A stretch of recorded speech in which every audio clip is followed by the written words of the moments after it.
Imigomo ye-lockdown kanomthelelo we-COVID-19 kwenze ukuthi abantu abangaphezulu kwesigidi ezingu-1.2 bangakwazi ukuvuselela izincwadi zabo zokushayela.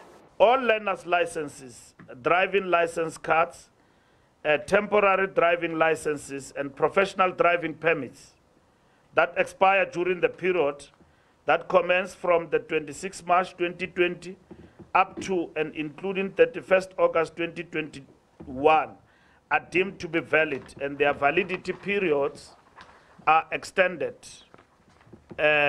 for a further grace period ending on 31st March 2022.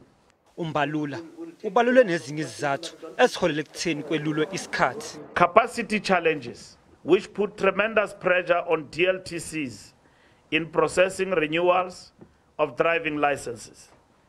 Corruption of officials entrusted with the system, where online back booking is used, who block, book and sell this to those prepared to pay bribes. UNgqongqoshe uqhubeke wathi kuzovulwa ezinye izikhungo ezimbili ezintsha zokuvuselela kanye nokwenza izincwadi zokushayela eMidrand kanye naseCenturion ngoMfumfu. Inhlangano i-Automobile Association isamukele lesimemezelo. We are naturally happy that many of the solutions we have been proposing for some time have been considered. Among these is the establishment of more DLTCs, the introduction of mobile centres and kiosks at busy centres, extended operating hours of the DLTCs, the ability of DLTCs to accept online payments, and the submission of eye tests by optometrists directly to NATIS.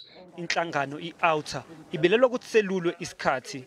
If we don't fix the underlying causes and the problems related to the online booking system, the corruption, the testing centre inefficiencies, then we'll just have the same problem next year. Lesikhungo ezimbili zokuvuselela kwezincwadi ezingomahamba nendlwane zizoqala ukusebenza uma sesibhalise ngokugcwele ne-RTMC.